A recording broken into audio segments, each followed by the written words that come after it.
Aleluia, aleluia, aleluia, aleluia, aleluia, aleluia, aleluia, aleluia.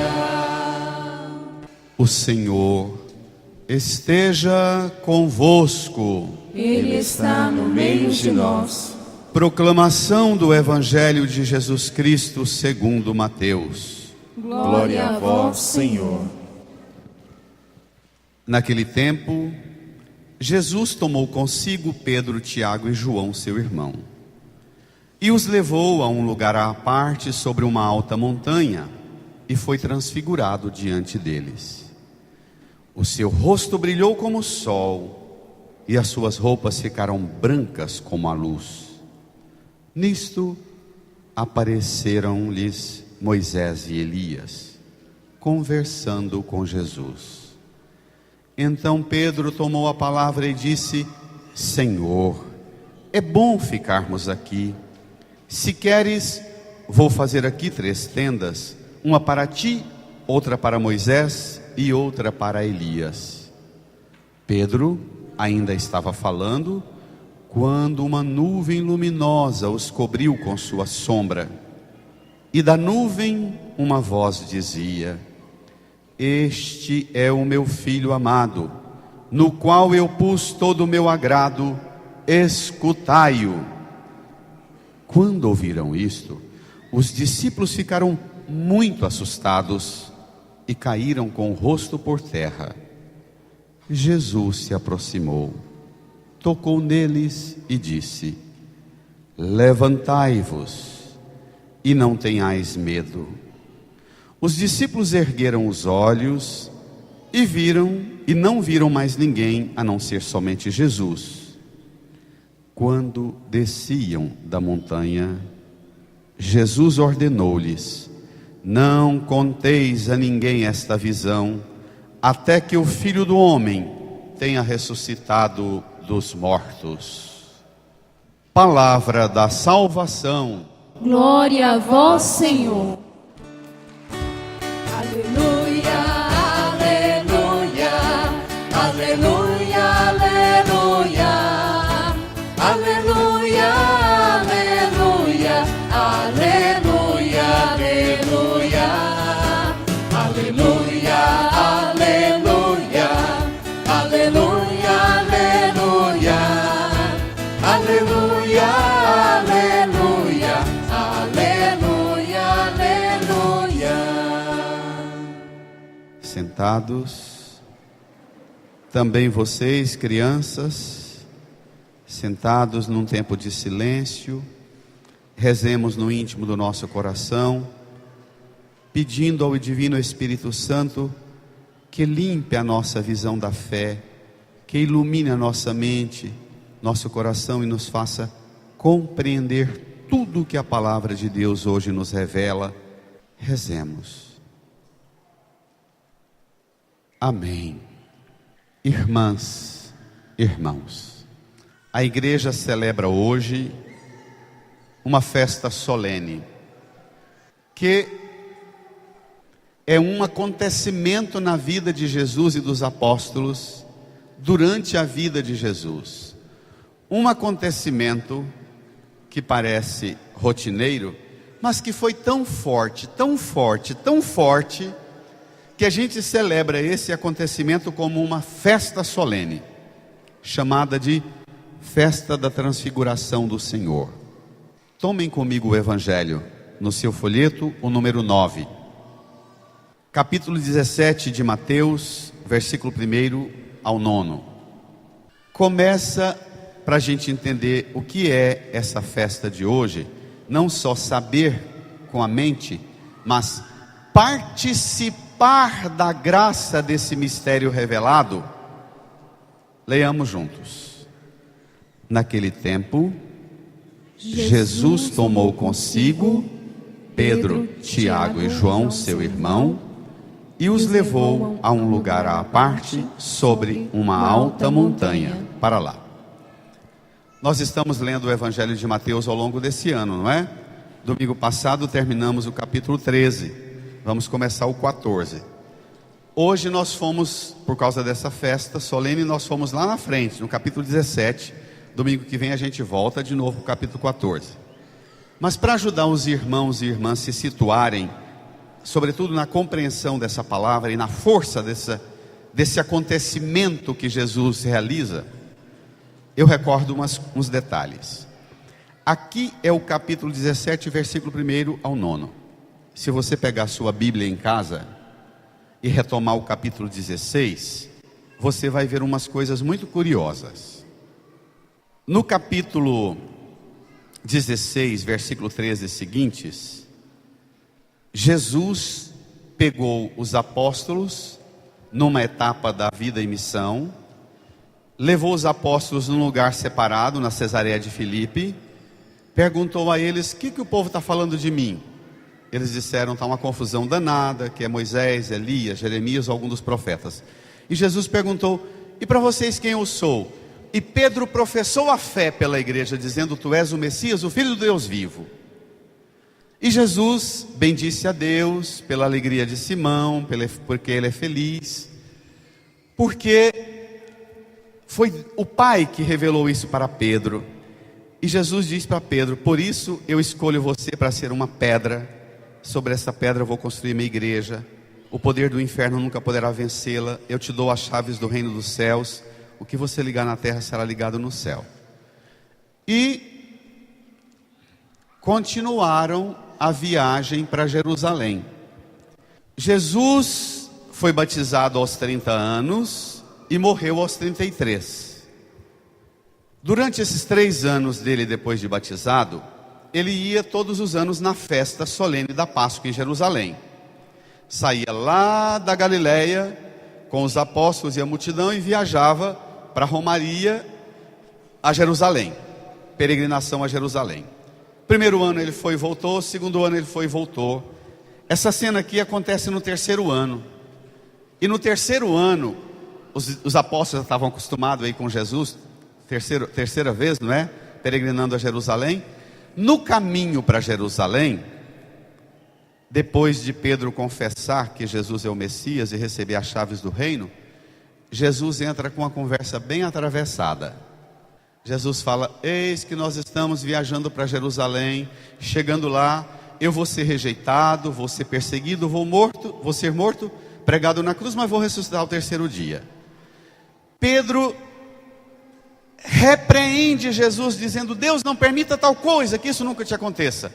E Jesus dá uma bronca tremenda em Pedro, na frente de todo mundo diz: vai para longe de mim, Satanás, porque você não pensa como Deus, mas pensa como o mundo, como os homens.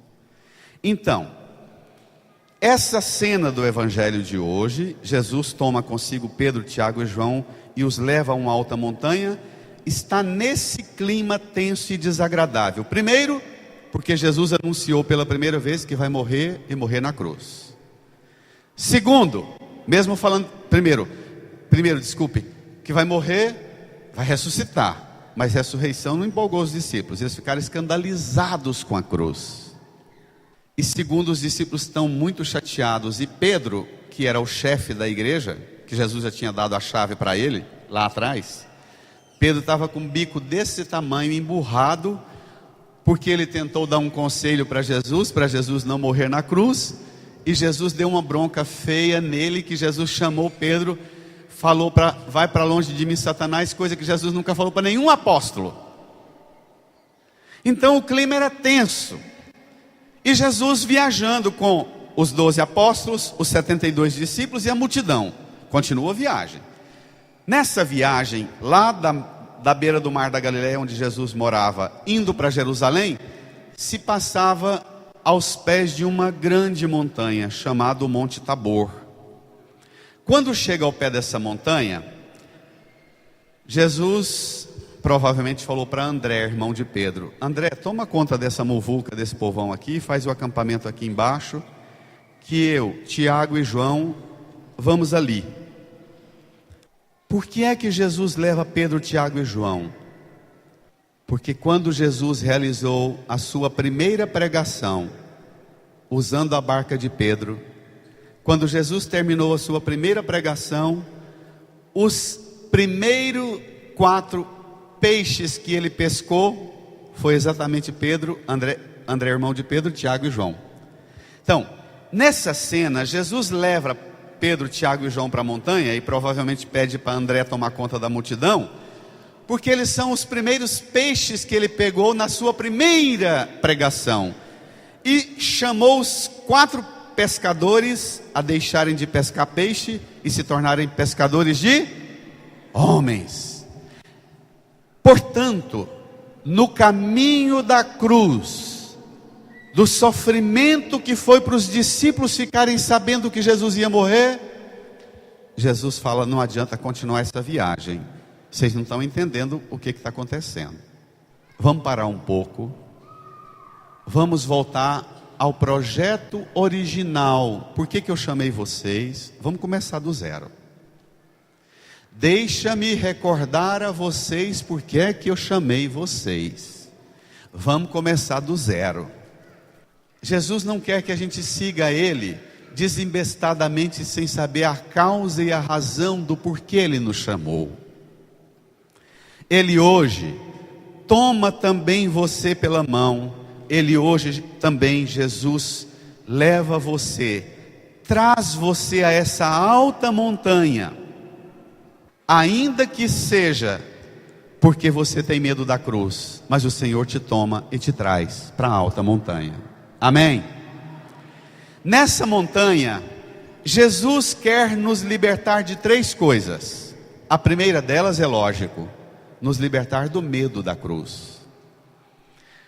O evangelho que a gente vai continuar lendo agora tem 3 tipos de cristão que Jesus não quer nunca seguindo a Ele. O primeiro tipo de cristão que não vale nada na igreja nem no mundo é o cristão que tem medo da cruz. Não vale nada. Segunda coisa, vamos ver? Então, retome agora a leitura e a gente continua. Naquele tempo, versículo 1: Jesus tomou consigo Pedro, Tiago e João, seu irmão, e os levou a um lugar à parte sobre uma alta montanha. Versículo 2: e foi transfigurado diante deles. Crianças, o que é ser transfigurado? É mudar de figura. O próprio evangelho vai explicar, crianças, o que é subir a montanha, e lá na montanha Jesus foi transfigurado diante deles. 2 coisas que mostram o que é transfigurar. Primeiro, o seu rosto brilhou como o sol, e suas roupas ficaram brancas como a luz. Olha, são 2 imagens muito importantes.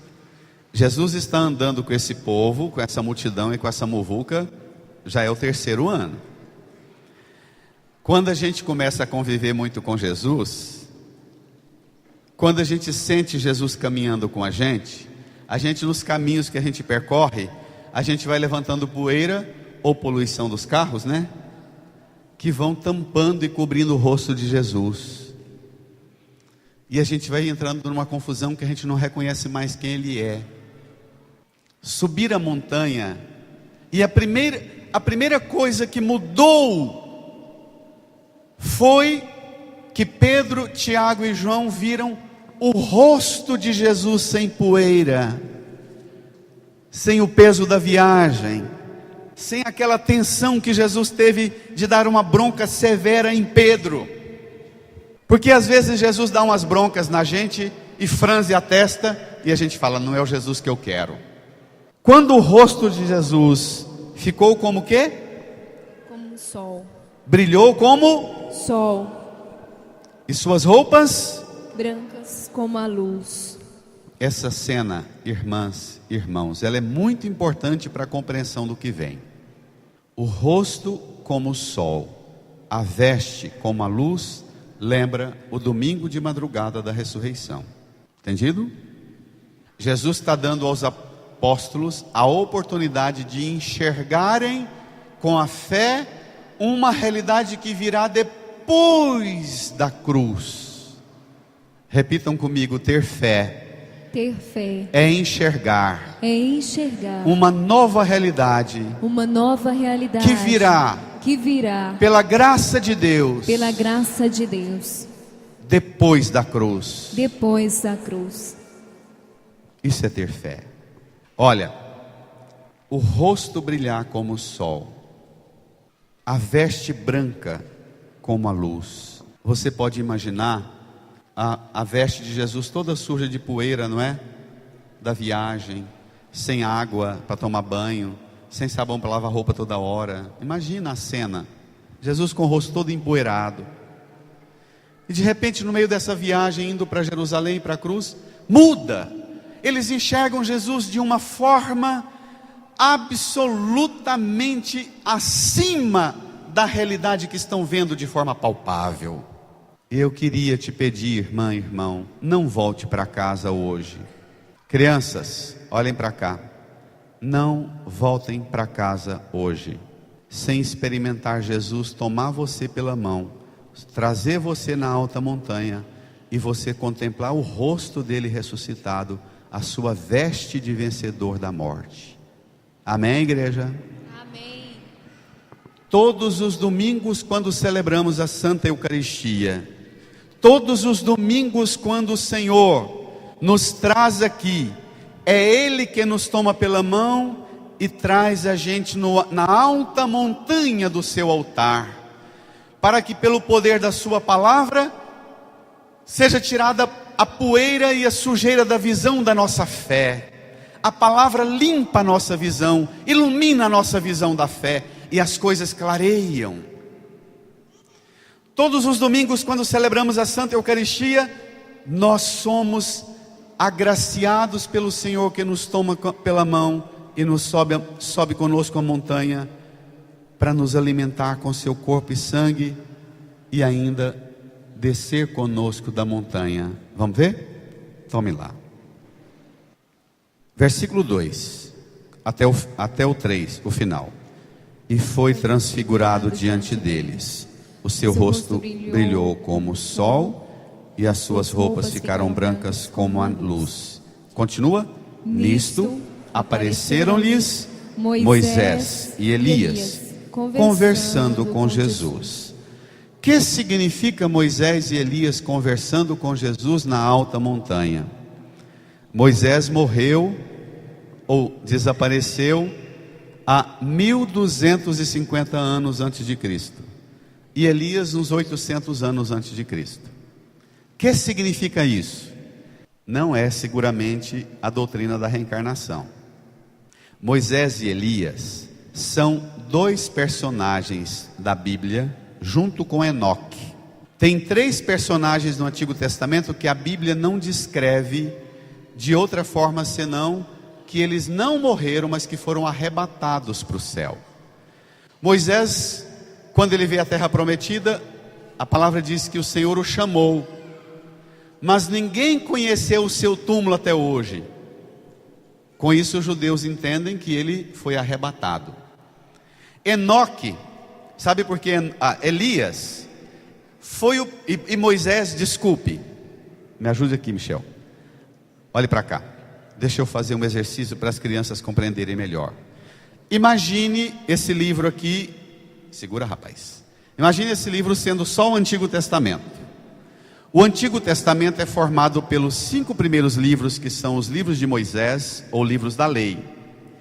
E o resto do Antigo Testamento é chamado de livro dos profetas. Os profetas são textos do Antigo Testamento que explicam e interpelam o judeu, o seguidor da palavra de Deus, a obedecer à lei de Moisés. Entendido? Então, quando fala no Evangelho que Jesus estava conversando com Moisés e Elias, é o mesmo de dizer que, na verdade o texto fala, lê lá comigo. Então apareceram-lhe Moisés e Elias conversando com Jesus. Conversando com Jesus. Presta atenção. É o mesmo que dizer que a Bíblia, a palavra de Deus, está conversando com Jesus. Por isso eu tenho dito, e repito que não é uma ideia minha, é uma doutrina da igreja, que nós católicos não somos a religião do livro. Quando nós abrimos o livro sagrado da palavra de Deus, nós encontramos a pessoa de Jesus. É Jesus que nós temos que querer encontrar na palavra. Quando nós encontramos Jesus, Ele nos leva ao Pai, e com o Pai nos dá o Espírito Santo. Então, Jesus conversando com o livro da lei e os profetas, é o mesmo que dizer para Pedro, Tiago e João: parem de ter medo desse Messias que falou que vai morrer na cruz. Parem de ficar duvidando dele porque acham que porque vai morrer na cruz é um escândalo, então não é o Messias que nós esperamos. Esse é o Messias que está na Bíblia, esperado, desejado e rezado pelo povo. É Ele. Entendido? A gente chama, é a mesma coisa. Me ajuda aqui, Michel. É a mesma coisa, eu já fiz esse gesto extravagante, mas é bom para as crianças entenderem. Se a roupa, o rosto de Jesus está como o sol e a roupa branca como a luz, é o mesmo que dizer que a palavra de Deus carimbou a veste de Jesus, autenticou Jesus como o documento verdadeiro, porque Jesus é a palavra de Deus feito carne, não é? Então Moisés e Elias conversando com Jesus é a palavra carimbando, autenticando Jesus como o Messias, o enviado, a palavra viva de Deus. Tá bom. Então, Elias, Moisés foi o homem que escreveu os 5 livros da lei. E Elias, de todos os profetas, existe uma lista enorme de profetas no Antigo Testamento. Mas Elias é considerado o profeta mais bravo, mais enérgico, mais firme. É o profeta que mais brigou, que caçou confusão.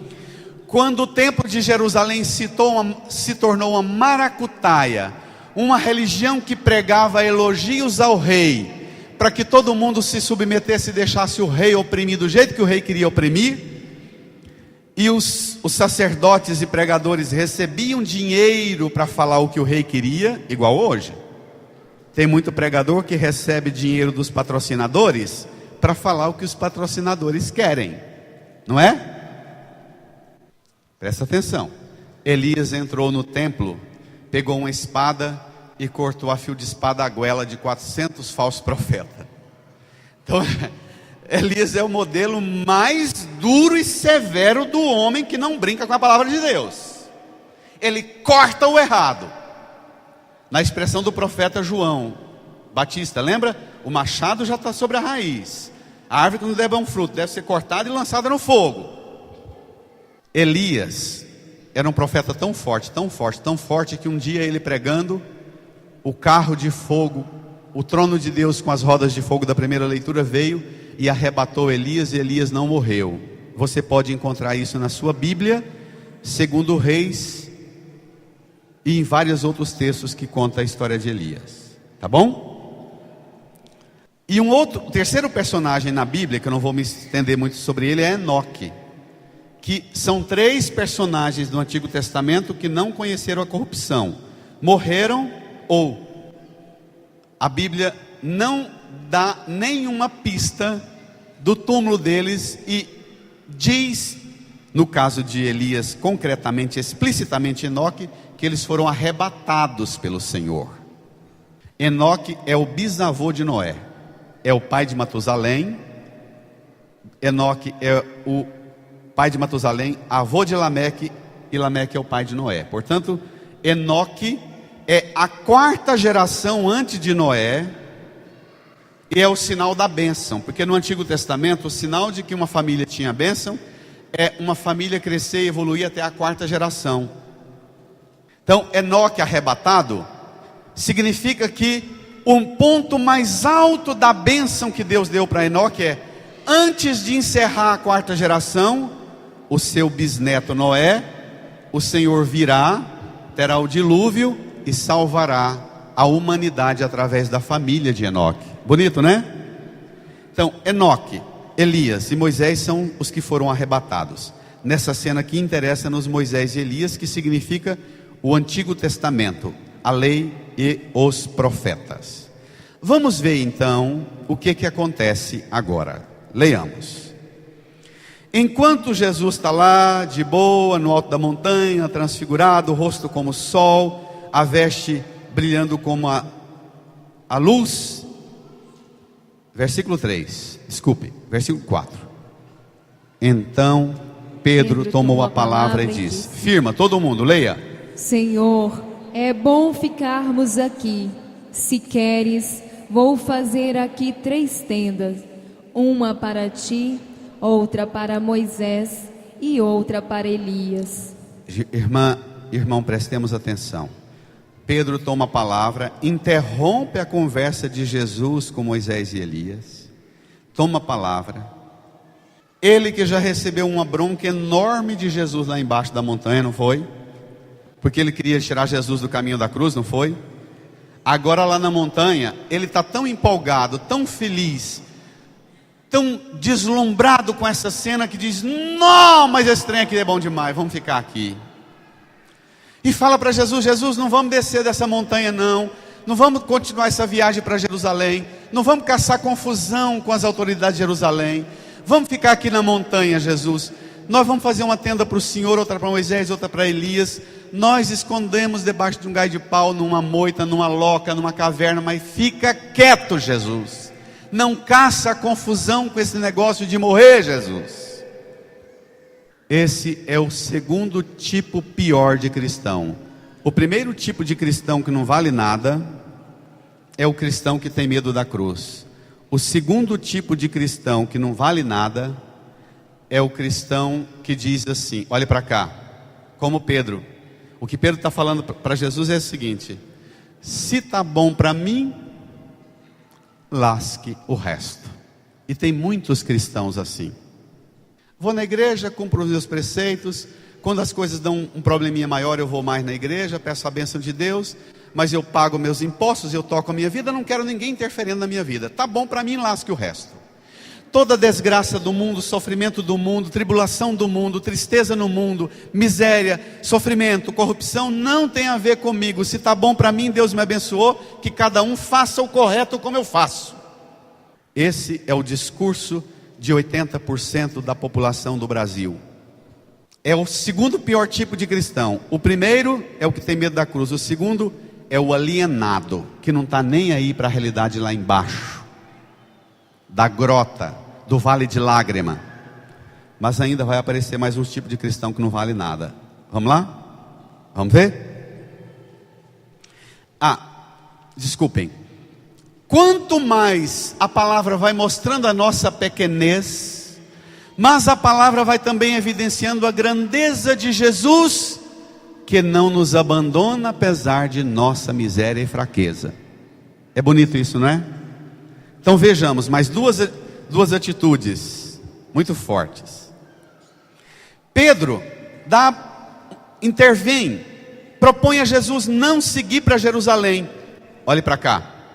Não subir para a montanha do Calvário e ficar na montanha da transfiguração. Tá bom demais isso aqui. Veja o que acontece. Aí, versículo 5. Pedro ainda estava falando. Leia toda a igreja. Quando uma nuvem luminosa os cobriu com sua sombra. Para lá. Nuvem luminosa os cobriu com sua sombra. Também Jesus foi transfigurado, o rosto como sol, a veste como luz. Eu vou usar uma palavra muito fora do vocabulário comum nosso, mas se você tem curiosidade, entra depois na internet e pesquisa. A palavra é teofania, que é manifestação da glória de Deus através dos sinais prodigiosos da natureza. Isso é teofania. Quando Deus se comunica conosco através de sinais. No caso aqui, o rosto de Jesus como sol, a veste como luz. E agora, uma nuvem, leia. Luminosa os cobriu com sua sombra. Como é que a nuvem é luminosa e cobre com sombra? O que significa isso? Lembra quando o anjo Gabriel avisou Nossa Senhora que ela seria a mãe do Messias, do Salvador? Nossa Senhora falou: como isso vai acontecer se eu não conheço homem algum? O anjo fala para Nossa Senhora: não, mulher, isso não é coisa de homem, não tem homem na terra que dá conta de fazer isso, não. O Espírito virá sobre ti, e o poder do Altíssimo te cobrirá com sua sombra. Irmã, irmão, eu vou dizer uma das sentenças mais difíceis de engolir. Ai, ai, ai. Na fé. Esses pregadores de hoje em dia, que para ganhar dinheiro, fortuna, pregam o poder da fé. De uma fé que você dá umas coisas para Deus e Deus te dá uma fé que você enxerga tudo perfeito e límpido. Essa é a maior manipulação. Porque na fé, nem com Nossa Senhora as coisas foi muito clara. Sabe por quê? Sabe por quê? Porque o controle vai, na fé, o controle é sempre do Altíssimo e nunca será nosso. Na fé significa submeter-se à força e à autoridade de Deus e permitir que Deus tenha o controle. Por isso, Paulo diz que nessa vida, na fé, nós caminhamos, olhe para cá, como que às apalpadelas, confusamente. Nós enxergamos as coisas da fé como um espelho, nós vemos confusamente. Nunca vai ser claro demais. Se um pregador pregar para você que dízimo e oferta, ou qualquer coisa que você der para a igreja, vai ajudar você a enxergar tudo clarinho, mentira. Mentira. Suba o olhar aí na mesma página do Evangelho, o final da primeira leitura, da segunda leitura, desculpe, versículo 18, nessa mesma página, na mesma coluna do Evangelho, Pedro contando que ele está falando não de fábulas inventadas por humanos, mas de uma experiência que eles tiveram com Jesus em cima da montanha. Pedro diz assim: quando ouvimos aquela voz que dizia, lá em cima: este é o meu filho amado, no qual eu pus todo o meu agrado, todo o meu bem-querer. Versículo 18, leia. Esta voz nós a ouvimos vinda do céu, quando estávamos com ele no Monte Santo. Presta atenção no que vem. Se você é aqueles que acha que precisa de uma fé, de uma igreja, de um padre, de um pastor, que dê para você a segurança plena da fé, que nada de errado vai acontecer, presta atenção. Leia. Assim se nos tornou ainda mais firme a palavra da profecia, que fazeis bem em ter diante dos olhos, como lâmpada que brilha em lugar escuro, até clarear o dia e levantar a estrela da manhã em vossos corações. Irmã, irmão, na fé você vai sempre caminhar com uma lâmpada pequena ao redor de você, à frente dos seus olhos, no meio de uma escuridão. Não tenha medo da força das trevas, da dúvida, da confusão do que você vê e pensa: não vai dar certo, não vou conseguir, não é possível, a treva é grande demais. Porque a luz da fé é uma luz pequena, que ilumina aqui perto dos seus passos próximos. Irmã, irmão, deixe que essa palavra que está diante dos seus olhos seja uma lâmpada que brilha no meio do escuro, conduzindo você até clarear o dia e levantar a estrela da manhã em seu coração. Levante a sua mão para o céu e diga comigo: Senhor, dá-me a graça, de não ter dúvida, insegurança, medo da treva.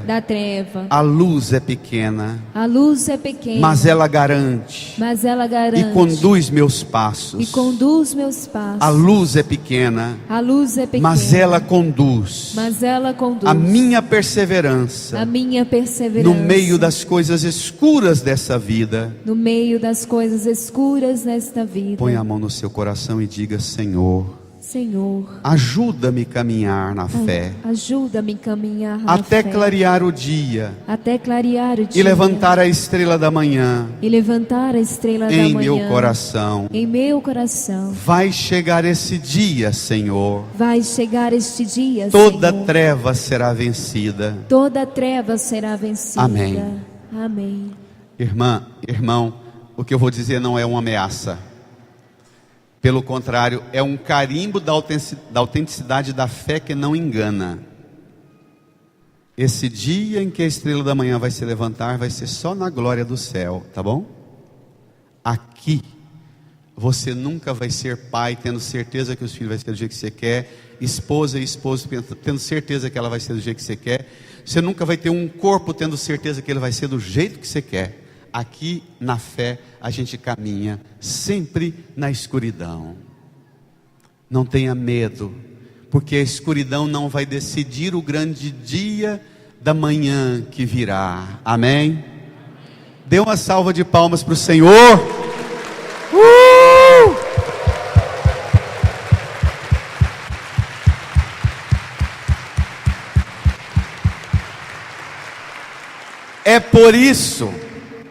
É por isso que a última palavra da Bíblia no livro do Apocalipse é Maranatá, vem Senhor Jesus. Entendeu? Porque só lá, nesse dia do encontro com Ele, é que brilhará essa luz e essa manhã sem ocaso. Então, só que da nuvem que cobre com a sombra, sai uma voz que vai mudar tudo agora. Vamos ver?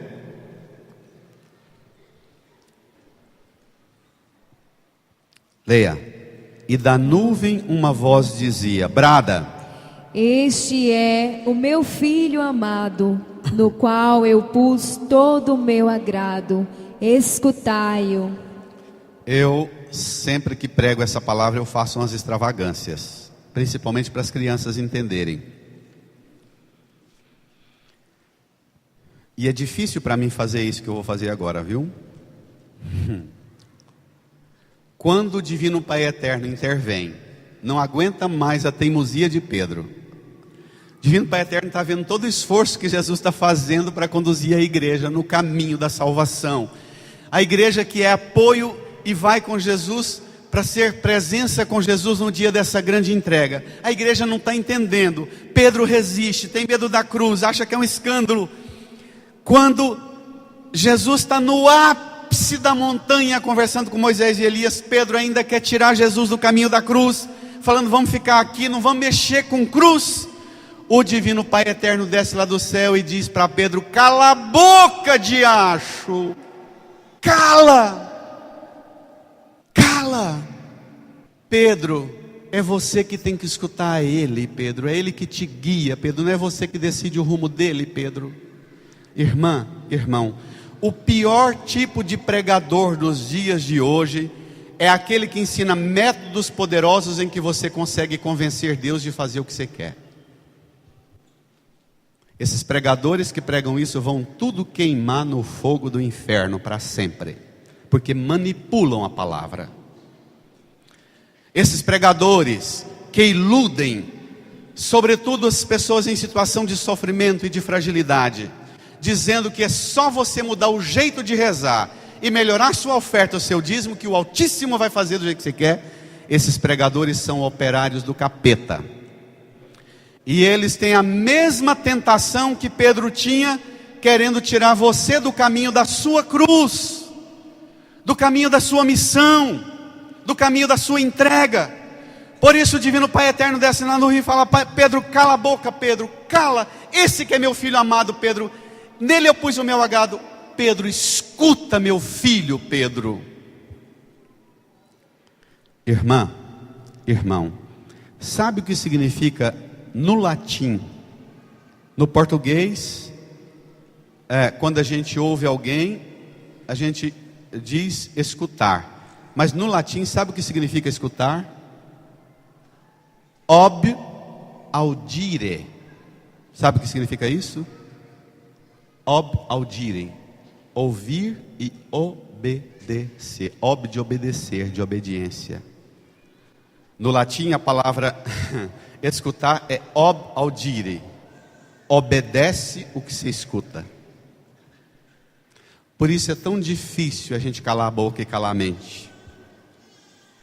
Por isso que nas situações de ansiedade que o nosso mundo vive, nós temos tanta dificuldade de desligar a cabeça.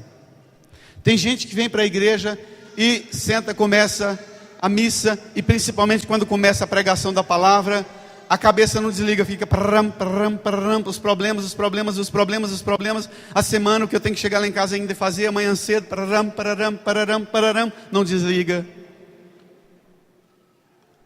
Ou, quando desliga que está na igreja é porque cochila, não aguenta mais escutar esse padre, aí começa a cochilar. Audire é obedecer ao que ouve, e por isso é tão difícil escutar a palavra. Por isso nós somos tão malandros e malandras, dizendo que é difícil entender a palavra. Não é difícil nada, é difícil obedecer ao que escuta. E por isso nós gostamos de interpretar a palavra dizendo que cada um entende do jeito que quer. Essa interpretação é do Satanás, porque a palavra a gente não entende cada um do seu jeito. A palavra a gente entende do jeito que o Espírito Santo explica. E particularmente na igreja católica, o Espírito Santo explica através da pregação da igreja, do ensino da igreja, do magistério da igreja. Por isso a bronca de Jesus com Pedro e do Divino Pai Eterno com Pedro é tão grande, porque Pedro representa o primeiro Papa, Pedro representa a voz de toda a igreja. Por isso a briga é tão grande. É o embate de Deus, de Jesus, como foi o de Moisés, e de Deus com o povo custoso na estrada do Egito. Cala sua mente, sossega seu coração e ouve, e reprograme a sua vida. Deixe a palavra de Deus reorganizar seus sentimentos, seus pensamentos, reordenar seus planos, seus projetos. Deixe a palavra de Deus tomar o controle e a direção da sua vida, porque só ela te conduz até o dia em que a estrela da manhã virá. Amém? Pode bater palma e gritar.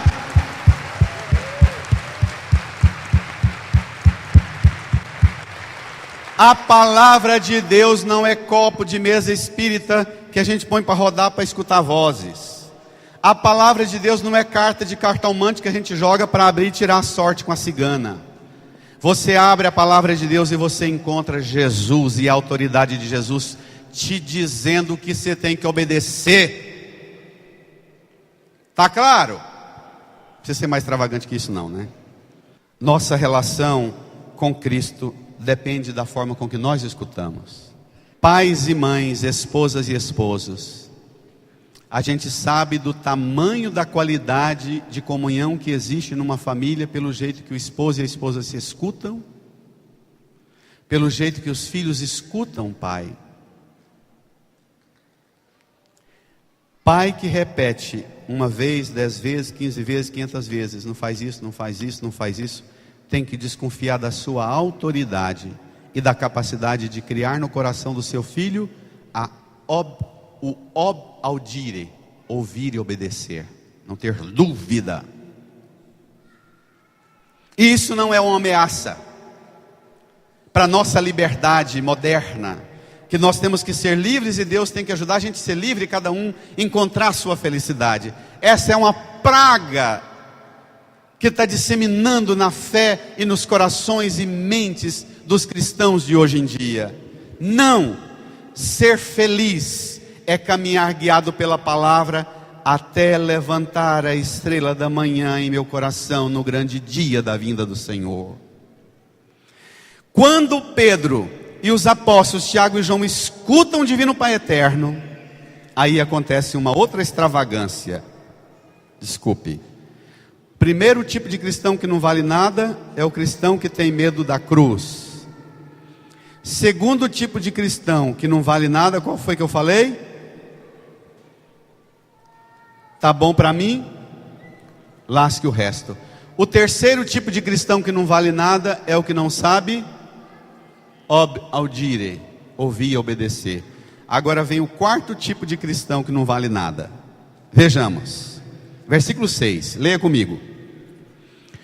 Quando ouviram isso, os discípulos ficaram muito assustados. Ô cambada de gente custosa. Ficaram muito assustados. Continua.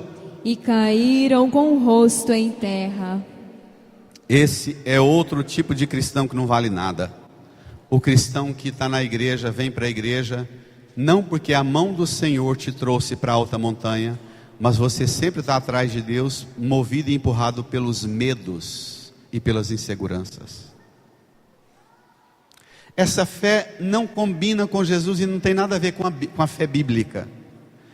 Tem gente, e não são poucos os que seguem a fé na vida da igreja e vão à igreja mais movido pelo medo dos problemas, do insucesso nos estudos, no trabalho, no casamento, na saúde nem se fala. Lembra do pedido de Salomão domingo passado? Você não pediu longos dias de vida, nem a morte do inimigo, nem riqueza, não é? Tem gente que vem à igreja guiado por medo. Medo de não conseguir o que sonha, medo do capeta tomar conta. E tem gente que é tão besta, mas tão besta guiado pelo medo, que tem medo de Deus e da autoridade de Deus e da força com que Deus fala, do mesmo jeito que tem medo do capeta. O medroso, ele é escravo. O Papa Francisco diz que a pessoa cristã que tem medo, ela se torna alguém que pode até ter alguma ideia boa da fé, mas não passa de um paralítico na fé, sem pernas, incapaz de caminhar cada passo. Hoje é dia de você pedir ao Senhor que Ele faça com você o que Ele fez com Pedro, Tiago e João agora. Veja, olha a cena. Quando ouviram isto, os discípulos ficaram muito assustados e caíram com o rosto em terra. Quando os discípulos mostram a sua fraqueza, mostram em cima da montanha gloriosa, com o divino Pai eterno presente, com Jesus presente. Pensa, quem de nós não gostaria de estar num lugar onde tivesse o divino Pai eterno conversando com a gente, Moisés, Elias e Jesus, gente? Não é? A luz que representa o fogo da compreensão, da luz da fé do Espírito Santo. Nós estamos na glória do céu, mas os discípulos ainda continuam. Mas o fato deles terem coragem de cair com o rosto por terra é que salva eles. Presta atenção no que vem. Leia. Versículo 7. Preste atenção nos gestos de Jesus. Leia. Jesus primeiro se aproximou. Segundo, tocou neles e disse: brada. Levantai-vos e não tenhais medo. O Paulo diz assim: quando eu sou fraco, aí é que eu sou forte. Os discípulos caírem diante da voz do Pai eterno, da luz do Espírito Santo e da pessoa de Jesus na glória, com Moisés e Elias. Os discípulos caírem, sabe o que significa? A coragem de ser homem e de ser mulher, a altura de ter coragem de mostrar também sua fraqueza. Tem hora que para você mostrar o quanto você é de verdade homem e mulher no vigor, é quando você tem coragem de assumir sua fraqueza. Eu não dou conta, eu preciso de ajuda. Tem hora que o seu vigor, a sua força, a sua virilidade e a sua feminilidade se manifesta exatamente quando você tem coragem de dizer: não dou conta. Porque quando você tem coragem de dizer não dou conta e cair com o rosto por terra, você permite que Jesus se aproxime de você, toque você, levanta você e o mais importante, desça com você da montanha para te ajudar a enfrentar o que só você tem que enfrentar no seu casamento, na sua família, no seu trabalho, na igreja, no mundo. Amém? Amém? Amém. De verdade. Olha, essa é a coisa mais bonita dessa palavra. Deixar Jesus te tocar. A mão de Jesus te trouxe aqui, mas você ainda não está convencido de que foi ela. Mas a mão do Senhor quer te levantar do tombo e do medo seu daqui. E a mão do Senhor quer descer com você da montanha. Presta atenção no que vem. Versículo 8. Os discípulos ergueram os olhos e não viram mais ninguém, a não ser somente Jesus. Versículo 9, brada, todo mundo? Quando desciam da montanha, Jesus ordenou-lhes: não conteis a ninguém esta visão, até que o Filho do Homem tenha ressuscitado dos mortos. Isso parece nós homens. Nós homens, as mulheres têm que ter maior cuidado de falar os problemas da família conosco, não é? A gente fala assim, não bem, não é hora de falar disso. Não bem, não é hora de falar isso. Você não percebe que eu estou cansado? Você não percebe que eu não estou bem? Nós falamos isso ou não? Nós nunca queremos enfrentar o problema. Sempre queremos escapulir.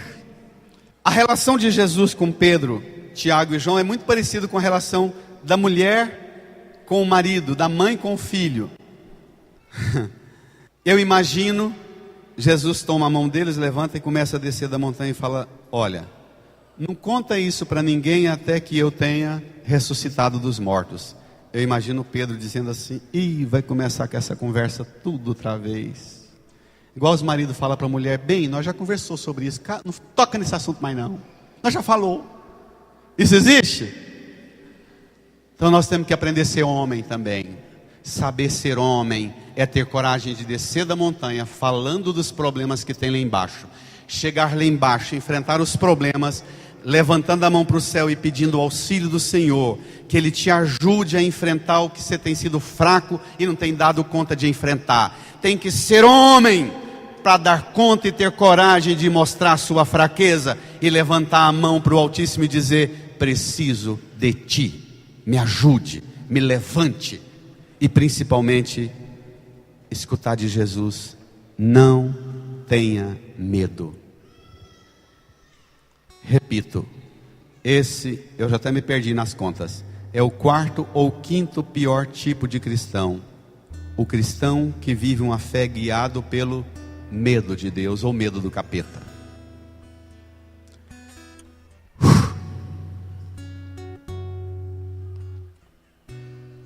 Você tem vontade de sentir Jesus descendo com você, enfrentando as suas grotas, as suas ladeiras e as suas baixadas? Você tem vontade de experimentar a presença dele na sua vida? Incline a sua cabeça, ponha a mão no seu coração, fale com ele do quanto você necessita da mão dele, do toque dele, da ajuda dele para descer da montanha e enfrentar a cruz que só você tem que enfrentar, como pai, como mãe, como esposa, esposo, filho, filha. A missão que só você tem que enfrentar nos seus estudos, no seu trabalho, na fé, na igreja. Peça ao Senhor para descer com você, para caminhar com você, para não permitir que o medo te paralise, que o medo te torna entrevado. Fale com Ele. Ele te ama, Ele não desiste de você. E quanto mais fraca, mais fraco você se apresentar diante dEle, mais cheio de amor e misericórdia Ele se apresentará diante de você, para dizer que está com você. E Ele sabe o tanto que você precisa dEle, porque Ele se fez companhia de você. Fale com Ele, renove o seu diálogo, o seu amor, sua confiança com o Senhor, no Senhor, no mais íntimo do seu coração. Como Ele contou o segredo: não conte a ninguém essa visão até que eu tenha ressuscitado dos mortos. Desça da montanha guardando esse segredo de que Ele está com você, e nenhuma força vai impedir você de enfrentar sua missão, sua vocação. Fale, confie. Meu Senhor e meu Deus, meu Senhor e meu Deus, meu Senhor e meu Deus, eu creio